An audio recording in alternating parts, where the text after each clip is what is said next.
किसी ने एक सवाल भेजा है कि इतनी उदासीनता क्यों है। पूरी दुनिया डिप्रेशन से ग्रसित क्यों है और इसका क्या उपचार हो सकता है। यह एक बहुत महत्वपूर्ण सवाल है क्योंकि मनुष्य उदासीनता और डिप्रेशन की वजह से कई बीमारियों से घिर गया है। मेरी पुस्तक धार्मिक ग्रंथों पर आधारित जरूर है, परंतु यह पूर्ण रूप से एक मनोवैज्ञानिक पुस्तक है। मेरी वेबसाइट पर एक डिस्कोर्स है जिसका नाम है हु एम आई। मेरा आपसे अनुरोध है कि एक बार उस डिस्कोर्स को जरूर सुनें। उदासीनता या डिप्रेशन एक गंभीर समस्या है और इसके उपचार के लिए हमें गहराई में चीज़ों को देखना पड़ेगा। आपकी एकाग्रता अनिवार्य होगी। मैंने अपने उस डिस्कोर्स में मनुष्य की रचना कैसे होती है उस बारे में जिक्र किया है। मैंने कहा है कि मनुष्य के 3 चक्र होते हैं। पहले चक्र में भीष्म और उसके चचेरे भाई हैं। भीष्म का मतलब आत्मा होता है और इनके चचेरे भाई जो हैं उनका नाम है चित्रगंधा, विचित्रवीर्य और व्यास। चित्रगंधा का मतलब रचनात्मकता, विचित्रवीर्य का मतलब उत्सुकता और व्यास का मतलब खोज। शांतनु और गंगा के चारों पुत्र थे। कुछ सत्यवती के पुत्र थे, कुछ गंगा के पुत्र थे। ये चारों भाई आत्मा, खोज, उत्सुकता और रचनात्मकता आपका पहला चक्र बनाते हैं। आपके दूसरे चक्र में 3 भाई हैं, पांडु, धृतराष्ट्र और विदुर। पांडु का मतलब शारीरिक कमजोरियां, धृतराष्ट्र का मतलब अज्ञानता और विदुर का मतलब उदासीनता। यानी उदासीनता आपके शरीर का एक मुख्य सूत्र है, एक घटक है और आपको इससे लड़ना है। जो तीसरा चक्र है उसमें पांडव और कौरव है, यानी आपकी इंद्रियां और आपके विकार हैं। महाभारत आपके शरीर की रचना की बात करता है, परंतु महाभारत के साथ साथ एक दूसरी कथा भी चलती है। उसका नाम भागवत है। भागवत में यदुवंश यानी कृष्ण के वंश के बारे में जिक्र किया गया है। इस वंश के चक्रों को यदि हम देखें तो पहले आते हैं ययाति। ययाति का मतलब है बेसिक इंस्टिंक्ट्स। क्या है ये बेसिक इंस्टिंक्ट्स? खाना, पीना, सोना और संभोग की लालसा, ये पहला चक्र है। ययाति के पुत्र हुए पुरु। पुरु को हम अंग्रेजी में सेक्सुअल डीमॉर्फिज्म कह सकते हैं। जो 4 बेसिक इंस्टिंक्ट्स थे, इसमें दिमाग के ऊपर काम करने वाला पुरु है। ये आपका पुरुषत्व है। ये स्त्रियों में भी होता है। Personality traits. सेक्सुअल डीमॉर्फिज्म के बारे में मेरी आपसे प्रार्थना है कि आप थोड़ा और अध्ययन करें। पुरु के पड़पौत्र हुए यदु। यदु का मतलब है यादें और ये हाइपोकैम्पस को दर्शाती है। आपके दिमाग में एक सेंसरी कॉर्टेक्स का एक हिस्सा है हाइपोकैम्पस। ये आपकी यादों को संजो कर रखता है और धारणाओं का जन्म देता है। यदु के ही पड़पौत्र हैं कृष्ण। कृष्ण का मतलब विवेक है, जजमेंटल सेंस। इसे आप हाइपोथैलेमस भी कह सकते हैं। ऐसा चक्र जो आपका जजमेंटल सेंस बनाता है। आप उदासीनता से बचने के लिए क्या करते हैं? आप अपने आप का मनोरंजन करते हैं। और मनोरंजन के अंदर यदि आप देखें तो आप 2-3 चीज़ों का विशेष प्रयोग करते हैं।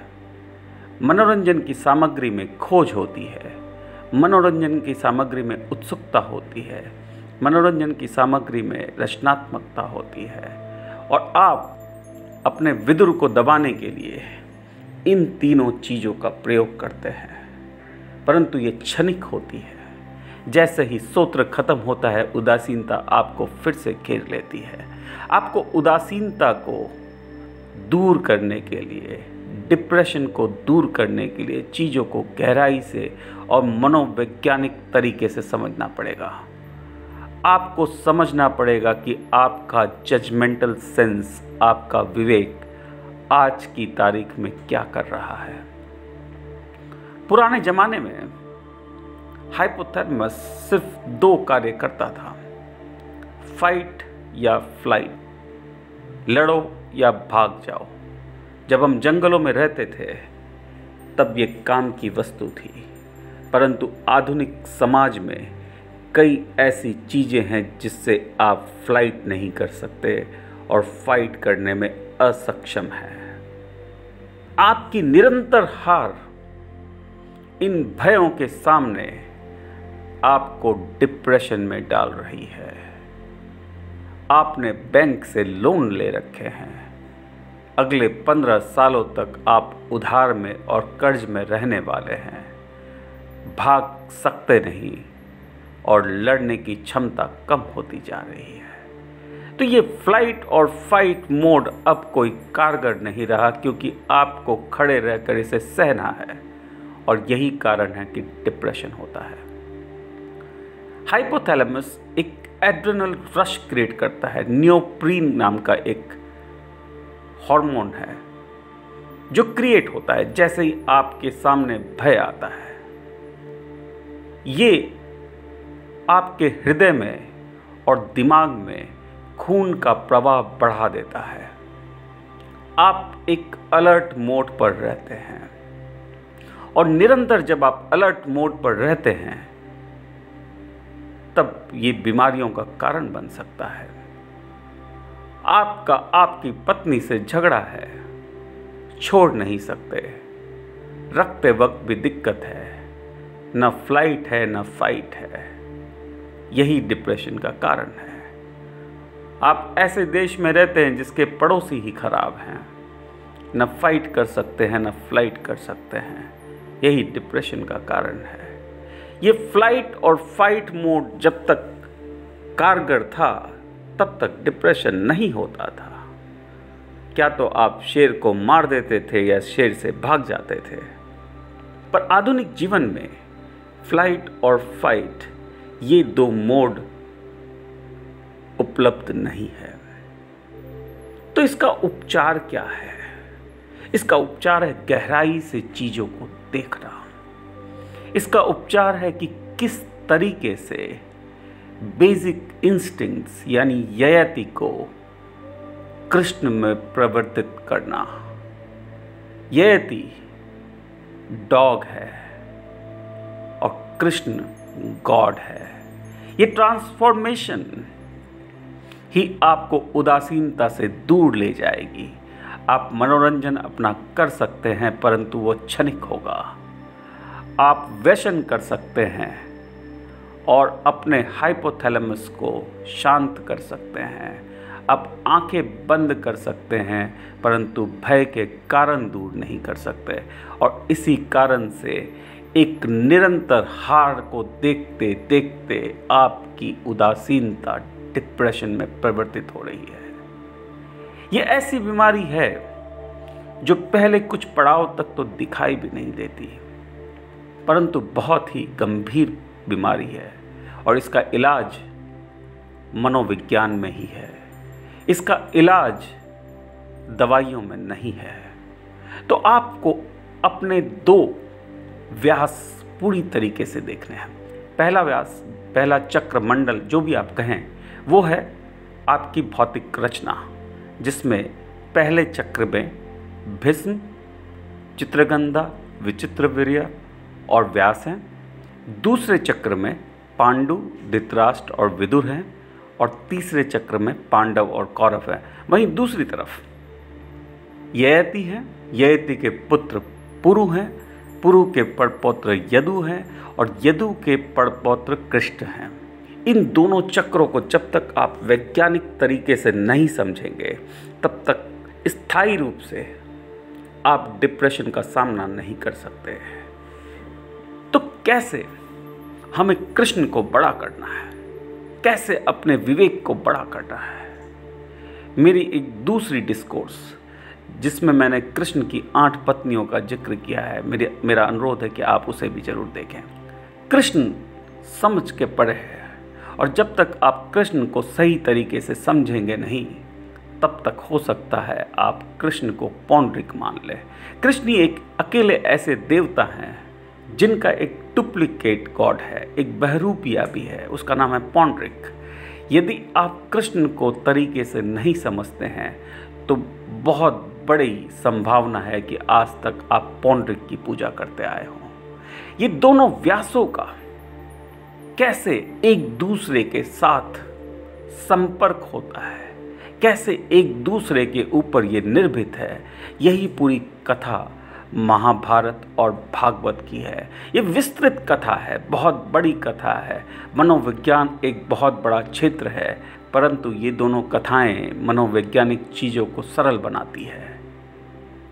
एक छोटा सा डिस्कोर्स इन बातों को तरीके से नहीं समझा सकता है, परंतु आज हम एक छोटा सा जिक्र जरूर करेंगे कि कृष्ण का आपके शरीर के अंदर प्रवेश कब होता है। ये फ्लाइट और फाइट मोड तो जानवरों में भी होता है, विवेक उस फ्लाइट और फाइट मोड से कहीं ऊपर है। वो ईश्वर है, वो गॉड है।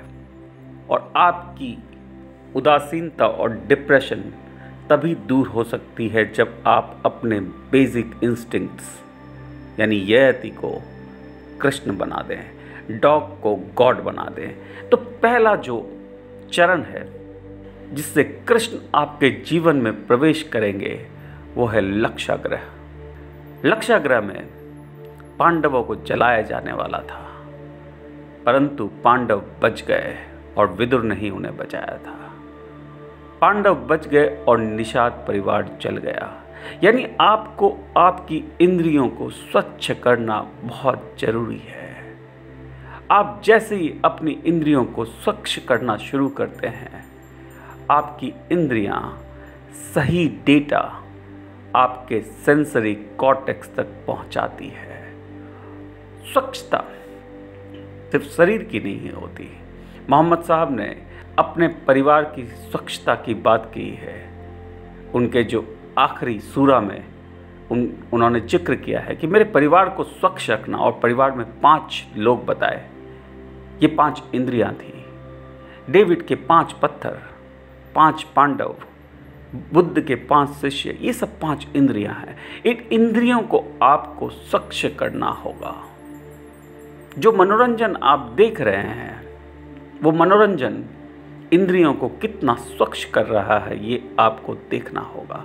और जब इंद्रियां आपकी स्वच्छ होगी तभी भगवान श्री कृष्ण आपके जीवन में प्रवेश करेंगे। लक्षाग्रह के पहले कृष्ण पांडवों के जीवन में नहीं आए थे। पांडवों के जीवन में सिर्फ लक्षाग्रह के होने के बाद आए थे। दूसरी सबसे बड़ी शिक्षा है कि आपको अपने यदु को साफ करना पड़ेगा। यह हाइपोकैम्पस है जो पुरानी यादों को जचो के बैठा है, पुरानी यादों से कहानियां बना रहा है और ये सेंसरी कॉर्टेक्स पर बहुत बड़ा असर करता है। आपका नया आने वाला डेटा पुराने भय और पुरानी धारणाओं की वजह से नए भय को जन्म देता है। कहीं आप नियोप्रीन के नशे में तो नहीं है, ये भी आपको देखना पड़ेगा। क्या नियोप्रीन आपको हमेशा नशे में तो नहीं रखता? क्या आपको इसकी लत तो नहीं लग गई? कहीं आप स्वयं भय को ढूंढते तो नहीं रहते हैं? कहीं आप स्वयं इंटरनेट पर बैठकर दुनिया में कितनी मौतें हो रही है उसका गणना तो नहीं कर रहे। वो मौतें आपकी नहीं थी, वो सब एक माया थी। आपको भय की ज़रूरत थी और आपने भय पैदा करने वाली न्यूज़ या समाचार ढूंढ लिए। नियोप्रीन की लत तो नहीं लग गई, ये आपको जरूर देखना है। ये एक विस्तृत विषय है और इसका पूर्ण रूप से यदि आपको इलाज करना है तो पूरी महाभारत, पूरी भागवत आपको समझनी पड़ेगी। बहुत सारे लोग मुझे मेल भेज रहे हैं, भागवत गीता की चर्चा कर रहे हैं, श्लोक लिखकर भेज रहे हैं। भागवत गीता और महाभारत कोई पौराणिक ग्रंथ नहीं है। ये मनोविज्ञान को समझाने के लिए सबसे बड़ा वैज्ञानिक ग्रंथ है। हर एक किरदार मनोविज्ञान का सूचक है और इन किरदारों को जब आप समझते हैं तब आप एक अलग आयाम पर पहुंच सकते हैं। ये एक जटिल सब्जेक्ट है, परंतु आपके जीवन के दुखों से ज़्यादा जटिल नहीं है। थोड़ा सा एकाग्रता से यदि आप चीज़ों को देखें, स्वयं अध्ययन करें, मेरी बताई हुई बातों को और गहराई से जानने की स्वयं कोशिश करें, तो मुझे लगता है कि उदासीनता को दूर करना कोई बहुत बड़ी बात नहीं है। आपको आदत पड़ गई है नियोप्रीन की। यदि इस आदत को आप हटा दें तो आप देखेंगे कि 70% भय आपके जा चुके हैं और जिन भयों के सामने आपके पास फ्लाइट या फाइट का ऑप्शन ही उपलब्ध नहीं है, उनसे किस प्रकार आपको लड़ाई करनी है, किस प्रकार अपने आप को रेडी करना है, इस बात पर भी आपकी उदासीनता काफ़ी निर्भीत है। उदासीनता आपके शरीर का एक अभिन्न अंग है। इसे आप ख़त्म नहीं कर पाएंगे जब तक कृष्ण नहीं आते। आपको अपने जीवन में कृष्ण को लाना है और उसके लिए सबसे पहला चरण है कि आप अपनी इंद्रियों को स्वच्छ करना शुरू कर दें। ऐसी चीज़ें ना देखें जो किसी काम की नहीं। आपके नियोप्रीन की लत की वजह से यदि आप नकारात्मक खबरें पढ़ते हैं तो उसे बदलने की कोशिश करें। ऐसी चीज़ें ना सुने जिनका कोई आपके जीवन से वास्ता नहीं है। ऐसे भयों को ना पालें जो सिर्फ आपके लिए एक नशा है। यदि आप ऐसा करते हैं तो 70% आपके भय दूर हो जाएंगे। बचे हुए 30% भय जिसमें आपके पास भागने या लड़ने का ऑप्शन ही नहीं है, उनसे किस प्रकार विजय प्राप्त कर सकते हैं उसके ऊपर आपको समझना पड़ेगा। आपको देखना पड़ेगा कि आपके कौन से विकार आपके आड़े आ रहे हैं और कौन से गुणों को आपको और पोषित करना है। आज के लिए इतना ही। धन्यवाद।